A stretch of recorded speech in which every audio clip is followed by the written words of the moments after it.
Fala galera, vocês estão no beleza? Então, jeito novo da gente se comunicar, não sei se isso aqui vai dar certo, não sei se vocês vão gostar, não sei se eu vou conseguir fazer isso sempre, mas vamos lá, vamos tentar. Roda a vinheta. Não tem vinheta. Ah, moleque! A prova.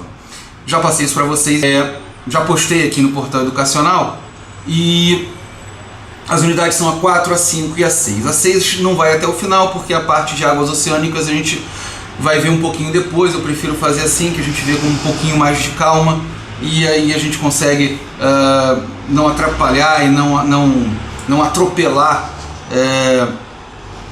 o conteúdo e não fazer com que nada fique corrido.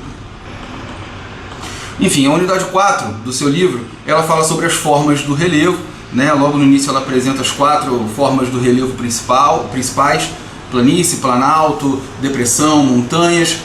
Logo em seguida ela começa a falar sobre os agentes internos modeladores do relevo, aí lembrando, deriva continental, placas tectônicas, a estrutura interna da Terra, crosta, manto, núcleo. Isso é super importante. Nós relacionamos isso principalmente às questões ligadas a terremoto, onde é que eles acontecem, por que eles acontecem, como é que são os terremotos no Brasil. A gente não pode deixar de lembrar isso, né? Você não diga nunca que não há terremotos no Brasil, como muitas pessoas falam. Enfim, logo depois, como é que são os modeladores externos, os agentes externos modeladores do relevo, né? As forças exógenas, né? Todas elas ligadas principalmente à água, ao vento, às mudanças de temperatura, ou seja, né? Tudo aquilo que acontece na nossa atmosfera, né? Assunto que a gente vai falar um pouco mais no futuro.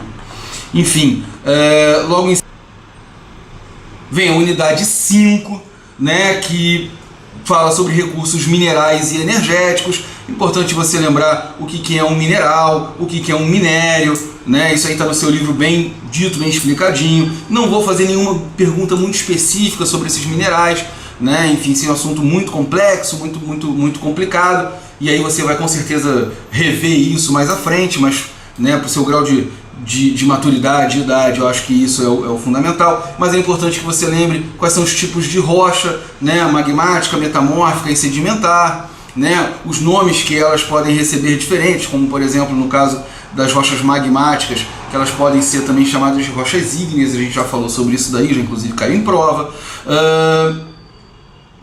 E aí principalmente a utilização desses minerais como fontes de energia. E aí a gente logo falou sobre as fontes renováveis, não renováveis e fontes inesgotáveis geradoras de energia.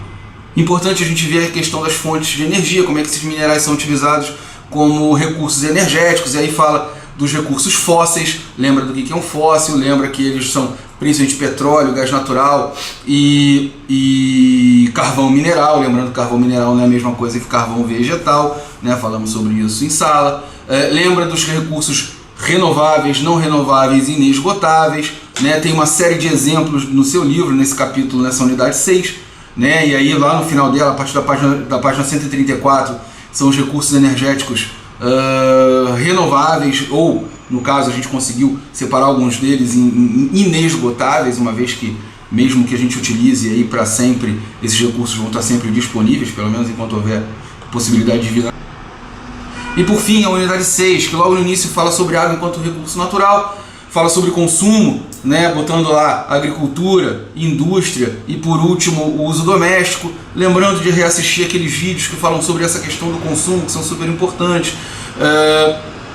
Lembrar do conceito de água virtual, água invisível. E para encerrar, para terminar, o finalzinho ali, a partir da página 154, que fala sobre os rios, né? Ele fala um pouquinho sobre as partes dos rios, fala sobre como é que a água se apresenta, né, na forma continental. Eu chamei a atenção lá, principalmente no seu caderno, lembrei a você, isso não está no seu livro, né, as bacias hidrográficas brasileiras. Tem um material também no portal interessante que eu postei semana passada que fala sobre as bacias hidrográficas.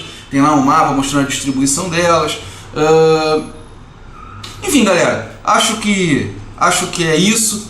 Espero que tenha sido útil, que a gente consiga trocar mais ideias por aí e que você faça bom proveito desse material. Abração, boa prova para você.